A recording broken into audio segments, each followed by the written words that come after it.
இந்த தேர்தல் அறிக்கை என்பது கட்சியின் மாநில குழு கூடி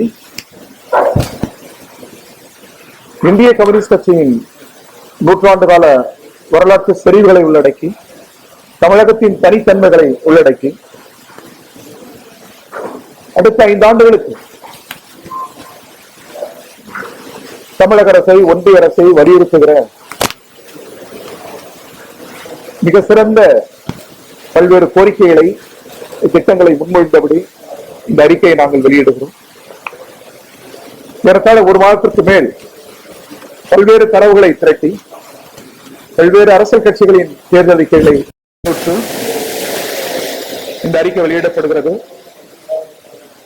தோழர் டி.எம். மூர்த்தி அவர்கள் இதனுடைய பொறுப்பாளர். இந்த குழுவில் தோழர் எம். செல்வராஜ் செயற்குழு உறுப்பினர், வகிதான ஜாம் செயற்குழு உறுப்பினர், டாக்டர் ரவீந்திரநாத் செயற்குழு உறுப்பினர், சந்தானம் செயற்குழு உறுப்பினர், தோழர் லெலின் நிர்வாக உறுப்பினர், மாசிலாமணி மாநில நிர்வாக உறுப்பினர், பாஸ்கர் மாநில நிர்வாக உறுப்பினர், ராதாகிருஷ்ணன் மாநில நிர்வாக உறுப்பினர், மோகன்குமார் மாநில நிர்வாக உறுப்பினர் ஆகிய 9 பேர் அடங்கிய இந்த குழு டி.எம். மூர்த்தி அவர்கள் தலைமையில் பொருள் சரிவுடன், அரசியல் பொருள் சரிவுடன் எதிர்கால நம்பிக்கை தருகிற ஒரு அறிக்கையை இந்திய கம்யூனிஸ்ட் கட்சியின் சார்பில் நாங்கள் வெளியிடுகிறோம். இந்த நேரத்தில் நீங்கள் அனுமதிக்க வேண்டும், உலக அரசியல் இயக்க வரலாற்றில் மேனிபெஸ்டோ அறிக்கை என்பதையே முன்மொழிந்தது கம்யூனிஸ்ட் இயக்கத்தின் மூலவர்கள் தான். மார்க்ஸ் ஏங்கல்ஸ் 1848 ஜெர்மனியிலிருந்து அதை வெளியிட்டார்.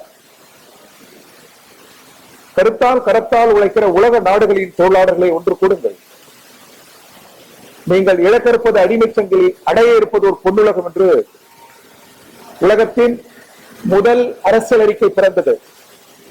இதுகாரம் நிலவுகிற முதலாளித்த சமூக அமைப்புக்கு மாற்றாக ஒரு சோசியலிஸ்ட் சமூகத்தை, கம்யூனிஸ்ட் சமூகத்தை, பொது உடைமை சமூகத்தை அந்த அறிக்கை முன்மொழிந்தது. பின்னர்தான் உலகம் முழுவதும் அரசியல் இயக்கங்களின் அறிக்கைகள் பிறந்தது. அதன் பிறகுபோல் மார்க்சும் ஏங்கல்ஸும் என்பதை இந்த நேரத்தில் நாங்கள் நினைவூட்டுகிறோம். தோழர்களே, நீங்கள் இன்னொன்றையும் அனுமதிக்க வேண்டும். இன்றைக்கு பல்வேறு அரசியல் கட்சிகளில் அறிக்கைகள் வெளியிடப்படுகிறது. இந்திய கம்யூனிஸ்ட் கட்சியும் அந்த அறிக்கையில் இடைப்பாலினத்தை பற்றி நாங்கள் பேசியிருக்கிறோம். திராவிட முன்னேற்ற கழகத்தின் அறிக்கையிலும் இடைப்பாலினம் பற்றி பேசியிருக்கிறார்கள். தோழமை கட்சிகளின் அறிக்கைகளும் இடைப்பாலினம் பற்றி பேசப்பட்டிருக்கிறது. நாடாளுமன்றத்தில் டாக்டர் கலைஞர் அவர்கள் முதல்வராக இருந்த போது திமுக நாடாளுமன்றத்தில் அதை குரல் எழுப்பியிருக்கிறார்கள். இடதுசாரிகள் அதை வழிமொழிந்திருக்கிறோம். ஆனால் இதுபோன்ற இடைப்பாலினம் மீதான ஒரு பார்வையை 1917 லெனின் அதிகாரத்திற்கு வந்தவுடன் ஆணும் இல்லாமல் பெண்ணும் இல்லாமல் இருக்கிற இடைப்பாலினத்திற்கு ரஷ்யாவில் ரஷ்ய குடிமக்களுக்கு என்னென்ன உரிமைகள் உண்டோ அந்த உரிமை இடைப்பாலினத்திற்கு உண்டு என்ற முதல் சட்ட முன்மொழிந்தது தோழர் லெனின். பிறகுதான் அது பிரிட்டிஷ் நாடாளுமன்றத்தில், இந்திய நாடாளுமன்றத்தில் பேசுவதானது. பல ஆண்டுகள் கழித்து இதையும் நாங்கள் அடுத்த தலைமுறைக்கு நினைவூட்டுகிறோம். எங்கள் அறிக்கையில், தேர்தல் அறிக்கையில் இந்திய கம்யூனிஸ்ட் நூற்றாண்டு காலத்திற்கு 1952 வரை ஆயுதம் தாங்கி போராடியது, தலைமுறை இயக்கங்களை நடத்தியது நாட்டின் விடுதலைக்காக. பின்னர் நாடாளுமன்ற ஜனநாயகத்தை ஏற்று தேர்தல் முறையை நாங்கள் ஏற்றுக்கொண்டு நாடாளுமன்றத்தை செதுக்கி இருக்கிறார்கள் எங்கள் முன்னோர். இந்திய நாடாளுமன்றமும் சட்டமன்றமும் மாபெரும் அறிஞர்களை சந்தித்திருக்கிறது. அவர்கள் பல்வேறு அரசியல் கட்சியில் இருந்திருக்கிறார். ஆனாலும் கூட இந்திய நாடாளுமன்றம் அமைத்த அந்த குழுவில், ஒரு முதல் விருதுக்கான அந்த குழுவில் இந்திய கம்யூனிஸ்ட் கட்சியின் தலைவர் தோழர் இந்திரஜித் குப்தா அவர்கள் பெற்றார் என்பதை இந்த நேரத்தில் நாங்கள் நினைவுறுத்துகிறோம். இதன் பொருள் நாடாளுமன்ற ஜனநாயகத்திற்கு கம்யூனிஸ்டுகளின் பங்களிப்பு கடந்து செல்ல முடியாத ஒன்று என்பதை அடுத்த தலைமுறைக்கு நாங்கள் நினைவூட்டுகிறோம். அந்த வகையில் தலைமறைவு காலத்திலும் சரி, பிறகு தலைமறைவுக்கு பின் நாடாளுமன்ற ஜனநாயக தேர்தல் முறையை ஏற்றுக்கொண்ட காலங்களிலும் சரி, இந்தியாவுடைய நிர்மாண பணிகளுக்காக, பொதுத்துறைக்காக, அதனுடைய வளர்ச்சிக்காக கம்யூனிஸ்டுகள் குரல் எழுப்பி வந்திருக்கிறோம். நாடு இன்றைக்கு அனுபவித்திருக்கிற சட்டபூர்வமான பல உரிமைகள் கம்யூனிஸ்ட் நடத்திய போர்க்களங்களிலிருந்து பெறப்பட்டது. அதை யாரும் அவ்வளவு எளிதில் கடந்து சென்று விட முடியாது என்பதையும் அடுத்த தலைமுறைக்கு நாங்கள் நினைவூட்டுகிறோம். அந்த வகையில் இப்போது நடைபெறுகிற தேர்தல் வழக்கமாக வந்து போகிற தேர்தல் அல்ல. ஒரு கட்சி தோல்வியடைந்து இன்னொரு கட்சி வெற்றி பெறுவது என்பது ஜனநாயகத்தில் மிக இயல்பு. ஆனால் ஜனநாயகம் தோற்றுவிடக் கூடாது. பிஜேபி ஜனநாயகத்தை தோல்வியடைய செய்கிறது. யூபியில், பீகாரில் ஜனநாயகத்தின் குரல் ஒலியை அது நெரிக்கிறது. இந்திய நாடாளுமன்ற ஜனநாயகத்தின் குரல் ஒலியை நெரிக்கிறது. உலகத்தில் வேறு எந்த நாட்டிலும் நிலவாத மதச்சார்பின்மையை நெருக்கடிக்குள்ளாக்குகிறது, பன்முகத்தை சிதைக்கிறது. நாடாளுமன்ற ஜனநாயக விழுமைகள் யாவற்றையும் அடித்து நொறுக்குகிறது. எனவேதான் தமிழக முதல்வர், எங்கள் கூட்டணியின் தலைவர், தமிழகம் வெல்லும் என்கிற ஒரு முழக்கத்தை வைத்திருக்கிறார். அந்த முழக்கத்திற்குள் இவ்வளவும் அடங்கும். எனவே இந்த தேர்தலில் தமிழகத்திற்கும் ஒன்றிய அரசின் அதிகார குவியலுக்கும் எதிராக நடைபெறுகிற தேர்தல். இந்த தேர்தல் இது ஒரு அரசியல் போர். இதில் பிஜேபி தோற்கடிக்கப்பட்டாக வேண்டும். அது அணி சேருகிற கட்சிகள் தோல்வியை சந்திக்க வேண்டும். இந்திய கம்யூனிஸ்ட் கட்சி அறிக்கையில் மிக தெளிவாக சொல்லுகிறது. திமுக தலைமையிலான எங்கள் கூட்டணி மிக வலுவாக இருக்கிறது, நாங்கள் வெல்வோம். அரசின் நலத்திட்டங்கள் மக்களை சென்றடைந்திருக்கிறது, நாங்கள் வெல்வோம். இவருடைய தேர்தல் அறிக்கையும் பேசுபொருளாகி இருக்கிறது. திமுகவின் தேர்தல் அறிக்கையும் பேசுபொருளாகி இருக்கிறது. எனவே நாங்கள் வெல்வோம். இவை யாவற்றையும் விட தமிழ் மக்கள் மீது கொண்ட நம்பிக்கை. தமிழ் மக்கள் மத அடிப்படைவாதத்தை ஏற்க மாட்டார்கள். தமிழ் பூமி பண்பட்ட கலாச்சார பூமி.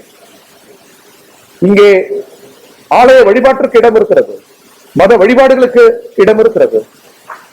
அவரவர் கடவுள், அவரவர் மதம். இதற்கு இங்கே எந்த தடையும் இல்லை. இதை நிராகரிக்கிற சமூக அறிவியல் கருத்துக்கும் இந்த தமிழ் மண்ணில் இடம் உண்டு. இரண்டும் சேர்ந்து களமாடுகிற பண்பட்ட கலாச்சார பூமி தமிழ் பூமி. இதை சிதைக்க துடிக்கிறது பிஜேபி. அதான் திருப்பரங்குன்றம். மதுரை மக்கள் நல்லதொரு பாடத்தை புகட்டி இருக்கிறார். எந்த சூழலிலும் பதக்க அரசியலை நாங்கள் ஏற்க மாட்டோம். மத அடிப்படைவாத கருத்துக்களை நாங்கள் ஏற்க மாட்டோம். வெவ்வேறு கடவுள், வெவ்வேறு மதம் என்றாலும் நாங்கள் கூடி வாழ்கிற கலாச்சார பூமி இந்த பூமி. எனவே இதை யாரும் சிதைக்க முடியாது என்பதை மதுரை மக்கள் பாடமாக தந்திருக்கிறார்கள். அதையேதான் நாங்கள் முன்மொழிகிறோம். இந்தியா பன்முக பூமி. இந்த பூமியை சிதைத்து விடக்கூடாது. அந்த பன்முகத்தின் அடித்தளம் சார்பின்மை. உலகத்தில் வேற எந்த ஜனநாயக நாட்டிலும் நிலவாத மதச்சார்பின்மை நிலவுகிற நாடு நம்முடைய நாடு. அந்த விழுமியங்களை குறிவைக்கிறது பிஜேபி. அதை சிதைக்க துடிக்கிறது பிஜேபி. எனவேதான் அதை வீழ்த்த துடிக்கிறோம். அதனுடன் அணி செய்கிற அதிமுக அதன் கூட்டணிகளை வீழ்த்த துடிக்கிறோம். தமிழ் மக்கள் இவை யாவற்றையும் உணர்ந்தவர்கள் நல்லதோர் பாடத்தை அளிப்பார்கள் என்கிற நம்பிக்கை எங்களுக்கு உண்டு. இங்கே பல்வேறு தலைப்புகளில் பல்வேறு அறிக்கைகளை நாம் முன்மொழிந்திருக்கிறோம். இவை யாவும் வலியுறுத்துவோம், போராடுவோம் என்று நாங்கள் முன்மொழிக்கிறோம். திராவிட முன்னேற்ற கழகம் அதிகாரத்திற்கு வரும். திமுக முதல்வர் இன்றில்லை, மிக முதல்வர் தலைமையில் ஆட்சி அமைக்கும். அவ்வாறு அமைக்கிற போது அடுத்த தினமே நாங்கள் உழைப்பாளி மக்களின் உரிமைகளுக்கான குரலை எழுப்புவோம், சமரசம் இல்லாமல். விவசாயிகள், ஒடுக்கப்பட்ட மக்கள், கூலி மக்களின் அருகில் என்று அவர்களது குரலை சமரசம் இல்லாமல் நாங்கள் முன்மொழிவோம். ஏராளமான தலைப்பில் தமிழ்நாட்டின் தனித்தன்மை, அதே போன்று ஏன் பிஜேபி அதிமுகவை தோற்கடிக்க வேண்டும் என்கிற அரசியல் கருத்துக்கள், தொழில் வளர்ச்சி, விவசாயம், சிறு நடுத்தர தொழில்கள் வளர்ச்சி, அது இன்றைக்கு ஒன்றிய அரசால் சிதைந்து விட்டது. எனவே அதை பாதுகாக்க வேண்டும் என்று எங்கள் அறிக்கை பேசுகிறது. பாசன வசதி, குடிநீர், சுற்றுச்சூழல் இவையாவும் நாடு கடந்த கார்ப்பரேட் நிறுவனங்களால் சுற்றி சூறையாடப்படுகிறது. அதற்கு கதவுகளை திறந்து விடுகிறது ஒன்றிய அரசு. எனவே இதற்கு எதிரான போராட்டங்களை இந்த அறிக்கை முன்மொழிகிறது. தமிழ் பண்பாடு, உலகத்தில் வேற எந்த நாட்டிலும் நிலவாத தமிழ் பண்பாட்டு கலாச்சார விழுமைகளை முன்னெடுப்பதற்கு இந்த அறிக்கை பல்வேறு முன்மொழிவுகளை செய்கிறது. கம்யூனிஸ்டுகளுக்கு எந்த மொழியின் மீதும் வெறுப்பில்லை. இந்தி, சமஸ்கிருதம் உள்ளிட்ட எந்த மொழியின் மீதும் எங்களுக்கு வெறுப்பில்லை. ஆனால் அதிரத்தில் தமிழ் செவியல் மொழி, உலகத்துடன் பல நூற்றாண்டுகள் தொடர்பு கொண்ட மொழி, அனுசரிப்பு மொழி. பிற மொழிகளை உள்வாங்கும் மொழி, பிற மொழிகளை கண்டு அஞ்சாமல் கதவடைத்துக் கொள்ளாத உறவாடும் மொழி. இந்த மொழிக்கு ஒன்றிய அரசு உரிய கடமைகளை செய்யவில்லை, நிதியை வழங்கவில்லை, எளிதில் கடந்து செல்கிறது. அதையும் கண்டித்து தமிழ் மொழியின் முன்மொழிகளை, அதன் மேன்மைகளை இந்த அறிக்கை பேசுகிறது. விவசாயிகள் நலன், விவசாய தொழிலாளர் நலன், கைத்தறி பாரம்பரிய தொழில்கள், வேலைவாய்ப்பு, இளைஞர்கள். இன்றைக்கு இந்தியா முழுவதும் புலம்பெயர்கிறார்கள் அவுட்லேண்டர்ஸ் வேலைக்காக. அதற்கு முடிவு கட்ட வேண்டும் என்றால் கார்பரேட், நாடு கடந்த கார்பரேட் நிறுவனங்களுக்கு ஒரு எல்லையை வகுக்க வேண்டும். தன்னியல்பில் தற்சார்பு தொழில்களுக்கு ஒன்றிய அரசு, மாநில அரசு கூடுதல் முன்முயற்சிகளை மேற்கொள்ள வேண்டும் என்று இந்த அறிக்கை பேசுகிறது. கல்வி, மாணவர் நலன். உலகத்திலேயே லெனின் தான் முதல் முறை கல்வி அரசின் பொறுப்பு என்றார். 1917 அவர் ஆட்சி அதிகாரத்துக்கு வந்தவுடன் உணவும் உறக்கமும் அரசின் பொறுப்பு என்றார். உணவில்லாமல் நல்ல உறக்கம் வராது, உறக்கம் இல்லாமல் நல்ல கல்வி வராது. இவை யாவும் ஒரு நாகரிக அரசின் பொறுப்பு என்று முதல் சட்டம் பிறந்த இடமும் அக்டோபர் புரட்சிக்கு பிறகு லெனின் ஏற்றியதுதான். சேம நல திட்டம், சமூக நல திட்டம் என்பதே முதலில் பிறந்த இடமே அதுதான். அமெரிக்காவே பிறகு அதை பின்பற்றியது. இன்றைக்கு உலகத்தில் பல நாடுகளில் வந்திருக்கிறது. தமிழ்நாடு அதிலே முதலிடத்தில் இருக்கிறது. இதை நாங்கள் வழிமொழிகிறோம்.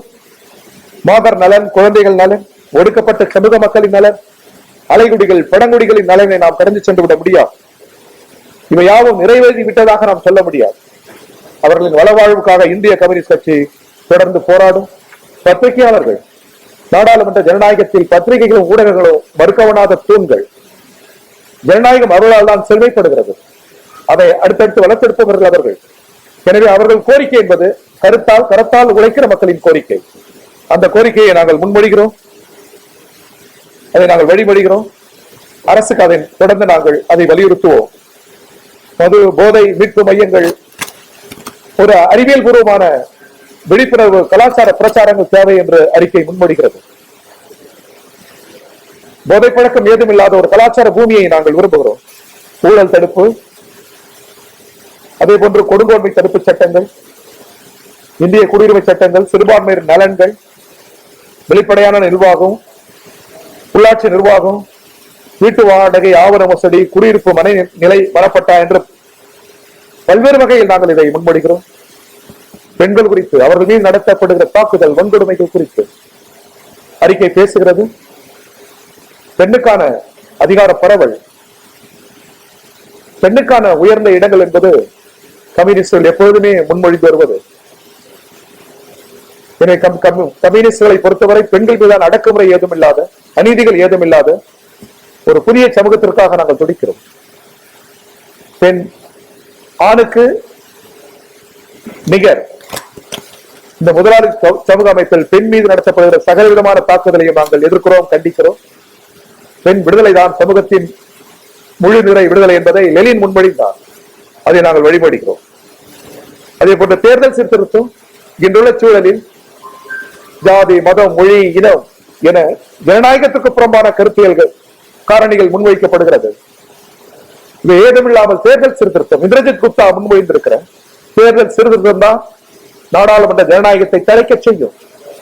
அதை நிறைவு காலத்தில் தமிழ்கூர் நல்லுலகின் மூத்த தலைவர் டாக்டர் கலைஞர் அவர்கள் மறைவின் போது சொல்லியிருக்கிறார். சட்டமன்றத்தில் கம்யூனிஸ்டுகளுக்கு இடம் இல்லாத போது, சட்டமன்றத்தில் கம்யூனிஸ்ட் இல்லாத இடம் பொருள் இழந்து காணப்படுகிறது என்பதை அவர் அவரது அரசியல் மொழியில் முன்மொழிந்தார். தேர்தலை நிறைவாளத்தில் அவர் முன்மொழிந்திருக்கிறார், அமர்ஜாசன் முன்மொழிந்திருக்கிறார். எனவே அதற்கு ஒரே தீர்வு இந்திரஜித் குப்தா கமிட்டியை அமலாக்குவதுதான். அதை எதிர்காலங்களில் அத்தகைய முன்மொழிவை நாங்கள் முன்னெடுத்து போராடுவோம். மனித உரிமைகள், அதே போன்று பார்வையற்றோர், மாற்றுத்திறனாளிகள், இடைப்பாலினத்தவர், இவர்களின் நலன்கள், கோரிக்கைகள் இதில் அடங்கியிருக்கிறது. கோவில் மனையில் குடியிருப்போர், வழக்கறிஞர் நலன், பல்வேறு சிற்றூர்களில், கிராமங்களில் இருக்கிற தற்சார்பு தொழிலுக்கு உறுதுணையாக இருக்கிற பாண்டியாறு நோயாறு இணைப்பு திட்டம், பத்ராயிருப்பு வருஷ நாடு மலைப்பாதை திட்டம், பட்டாசு தொழிலை பாதுகாப்பதற்கான திட்டங்கள், நமது ஆறுகளை, கண்மாய்களை, குளங்களை காக்கிற திட்டங்கள் என, சுற்றுச்சூழலுக்கான திட்டங்கள் என பல்வேறு திட்டங்களை நாங்கள் முன்மொழிந்திருக்கிறோம். இதற்காக நாங்கள் போராடுவோம், குரல் எழுப்போம் என்கிற உறுதிமொழி அளிக்கிறோம். நாங்கள் இதில் விடுபட்டிருக்கலாம். பல கோரிக்கைகள், பல்வேறு திசை கோரிக்கைகள் இருக்கும். விடுபட்டிருந்தால் நாளை வருதினங்கள் யார் சொன்னாலும் அதை நாங்கள் ஏற்போம்.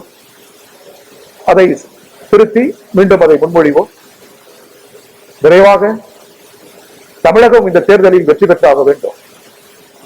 தமிழ் ஒரு நல்லுலகம், யாவற்றையும் கண்ணுறுகிற, அறிவில் சிறந்த, பண்பாட்டில் சிறந்த தமிழ் உலகம் இடதுசாரி குரல்களுக்கு, கம்யூனிஸ்டுகளின் குரல்களுக்கு, இந்திய கம்யூனிஸ்ட் கட்சியின் குரலுக்கு ஆழ்ந்த மதிப்பளிக்கும் என்ற நம்பிக்கை எங்களுக்கு உண்டு. எனவே வருங்காலங்களில் நாட்டை இடதுபக்கம் திருப்ப, உலகை இடதுபக்கம் திருப்ப சட்டமன்றத்தில், நாடாளுமன்றத்தில் கம்யூனிஸ்டுகளின் எண்ணிக்கை தேவைப்படுகிறது. நாங்கள் கதிரொலிவால் சின்னத்தில் போட்டியிடுகிறோம். எங்களுக்கு கதிரொலிவால் சின்னத்திலே வாக்களித்து வாதித்து எடுக்கிற வேண்டும். திமுக தலைமையில் மதசார்பற்ற முற்போக்கு கூட்டணியின் கட்சிகளுக்கு அவரவர் சின்னங்களில், திமுகவுக்கு உதயசூரியன் சின்னத்திலும், மார்க்சிஸ்ட் கம்யூனிஸ்ட் கட்சிக்கு அறிவால் சுற்றிய நட்சத்திரம் சின்னத்திலும், காங்கிரஸ் கட்சிக்கு கை சின்னத்திலும், விடுதலை சிறுத்தைகளுக்கு பானை சின்னத்திலும், மறுமலர்ச்சி திராவிட முன்னேற்ற கழகத்திற்கு பம்பரம் சின்னத்திலும், அவர்கள் பெற்றிருக்கிற சின்னத்திலும், அவர்கள் ஒதுக்கப்பட்டிருக்கிற சின்னங்களிலும், முஸ்லிம் தேசிய லீக்கு ஏணி சின்னத்திலும், தோழமை கட்சிகளுக்கு அவரவர் சின்னத்திலும் வாக்களித்து தேமுதிகவுக்கு முரசு சின்னத்திலும், தோழமை கட்சிகளுக்கு அவரவர் சின்னத்திலும் வாக்களித்து வாகைச்சூடி தர வேண்டும் என்று இந்திய கம்யூனிஸ்ட் கட்சியின் தமிழ்நாடு மாநில குழுவின் சார்பில் கேட்டுக்கொள்கிறோம். இந்த தேர்தல் இயல்பில் வந்து போகிற தேர்தல் அல்ல, இந்தியாவிற்கு ஒரு நல்லது ஒரு திசை காட்டுகிற தேர்தல். இந்த தேர்தல் அந்த திசை தமிழ் மண்ணில் இருந்து துவங்கட்டும். இந்தியாவின் ஜனநாயக விழுமியங்கள் வாழட்டும். நன்றி, வணக்கம்.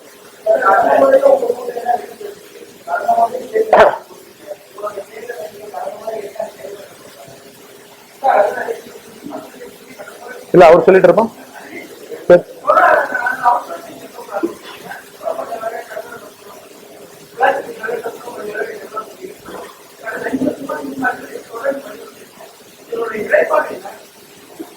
எங்களை பொறுத்தவரை தமிழக அரசோடு மிக உறுதியாக இருக்கிறோம். ஒன்றிய அரசை எதிர்த்து போராடுகிற அந்த போராட்டம் இது. ஏனென்றால் தமிழகம் வெல்லும், தமிழ்நாடு வெல்லும் என்று சொல்கிற அந்த முழக்கத்தில் அரசியல் பொருள் இருக்கிறது. தமிழகத்தின் ஜனநாயக உரிமை அடைந்திருக்கிறது. நாடாளுமன்ற ஜனநாயக விழுமைகளை காக்கிற காரணிகள் இருக்கிறது. அடுத்தடுத்த தலைமுறைக்கு கைமாற்றுகிற கூட்டிசைவு, மிக உயர்ந்த கூட்டிசைவு காரணிகள் இருக்கிறது. எனவே முதல்வர் துவக்கி இருக்கிற இந்த போர் ஆக உயர்ந்த ஜனநாயக போர். இந்த போரில் மிக அருகில் நாங்கள் இருக்கிறோம். அதே நேரத்தில் அப்பொழுதும் சரி, இப்பொழுதும் சரி, நாளை அவர் முதல்வராக தேர்வு செய்யப்படுகிற போதும் சரி, உழைப்பாளி மக்களுக்கு அருகில் இருப்போம். ஒடுக்கப்பட்ட ஏழை எளிய மக்களுக்கு அருகில் இருப்போம். எப்பொழுதுமே தொழிலாளர்களுடைய உரிமைகளில் இந்திய கம்யூனிஸ்ட் கட்சியின் இடதுசாரிகளும் சமரசம் செய்து கொள்ள மாட்டார்கள். இப்பொழுது நடைபெற்ற போராட்டங்கள் யாவும் உரிமை போர், இந்த அரசுக்கு எதிரான போர் அல்ல. எனவே இந்த உரிமை போரை இந்திய கம்யூனிஸ்ட் கட்சி எந்த காலத்திலும் கைவிடாது. எந்த சூழலிலும் உழைக்கும் மக்களின் குரலாக நாங்கள் ஒலித்துக் கொண்டே இருப்போம்.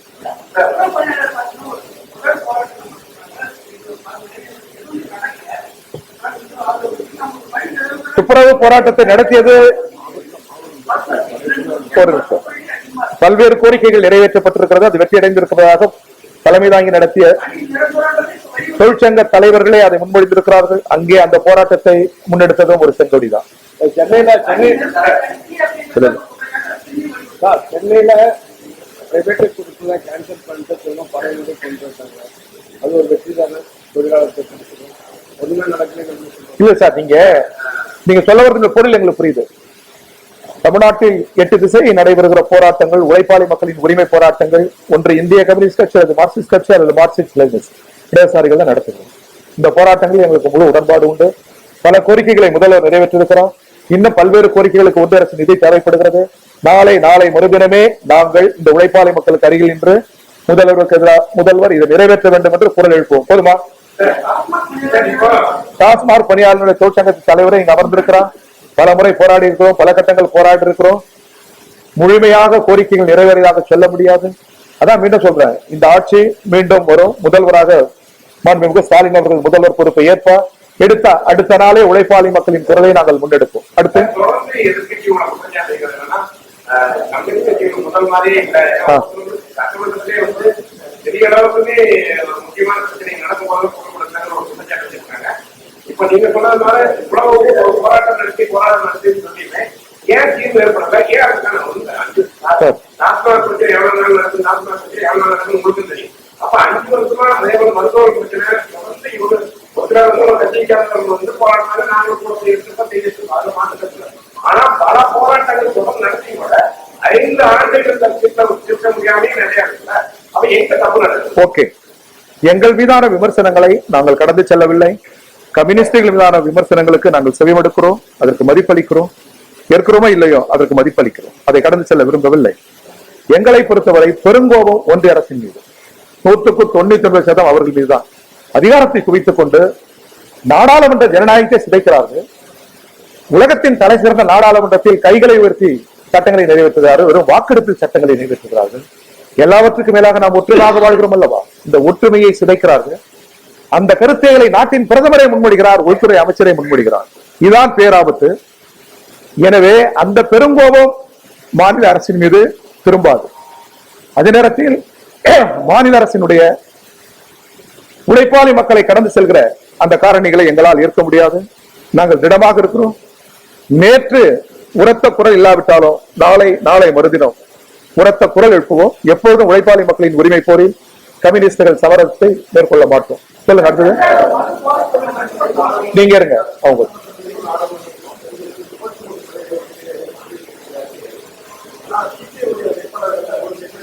இதை முன்மொழிந்ததே தோழர் கீதா முகர்ஜி எம்பி.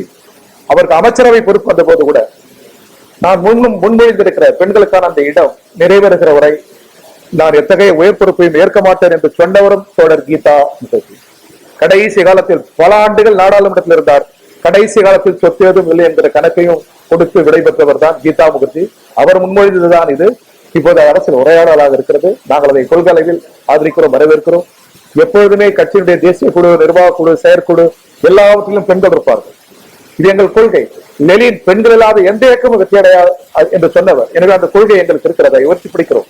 நான் சில நேரங்களில் 5 இடம் என்று வருகிற போது, 4 இடம், 3 இடம் என்று வருகிற போது சில நெருக்கடிகள் இருக்கிறது. ஒரு நிமிஷம். சிபிஐ, சிபிஎம், எம்எல் கொள்கை அளவில் வேறல்ல. எல்லாம் செங்கொடிதான். எல்லாம் நாங்கள் ஒரு குடும்பம் தான். எனவே எங்களுக்குள் உள்ளே நுழைந்து சிபிஐ, சிபிஎம் என்று நீங்கள் பிரிவினை செய்யாதீர்கள். காலம் கனிந்து வருகிறது. நாங்கள் ஒன்றுபட்டு ஒரு புது திசைக்கு எதிர்காலத்தில், அதாவது ஒன்றிய அரசை எதிர்க்கிற ஏகாதிபத்தியத்தை எதிர்க்கிற திசையில் பயணிப்போம். சொல்லுங்க.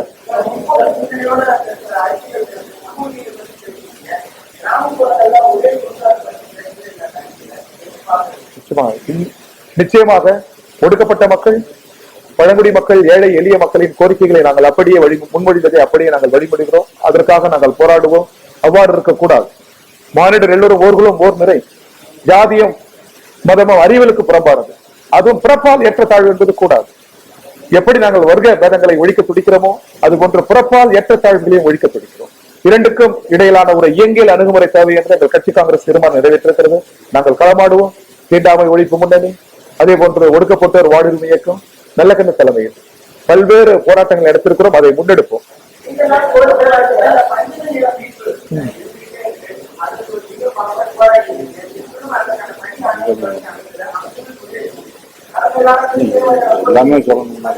ஓகே, பஞ்சமி நிலைய மீட்பு போராட்டத்துக்கு எங்கள் ஆதரவு உண்டு. அதுக்கான போராட்டங்களையும் முன்னெடுத்தால் நாங்கள் அதில் இணைந்து கொள்வோம். குவிந்திருக்கிற நிலங்களை எல்லாம் எடுத்து நிலமற்றவருக்கு தருகிற காலம் விழும். அந்த பொது உடைமை எழுக. அப்புறம் சொல்லுங்க.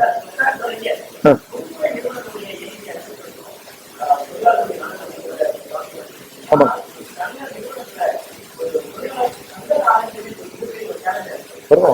கார்ப்பரேட் நிறுவனங்கள் இந்தியாவை சுற்றி வளைக்கிறது, அரசியல் சாசனத்தை வளைக்கிறது, பொது வாழ்வியை வளைக்கிறார்கள் அவர்கள். அதற்கு ரத்தின கம்பளம் விரிக்கிறது ஒன்றிய அரசு, நாட்டின் பிரதமர். எனவேதான் ஒரு பெரும்போரை துவைக்கிறோம். நீங்கள் எல்லாம் ஒத்துழைப்பு அளிக்க வேண்டும். அதில் இடதுசாரிகள் வெற்றி பெற வேண்டும். சொல்லுங்க.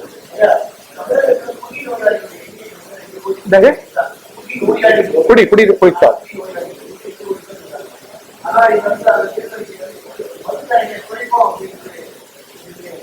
நிச்சயமாக நிச்சயமா படிப்படியாக குறைக்க வேண்டும் என்பதுதான் எங்களுக்கு. அதிலே வேலையில் ஈடுபட்டிருக்கிறவர்களுக்கு மாற்றுதலை தர வேண்டும்.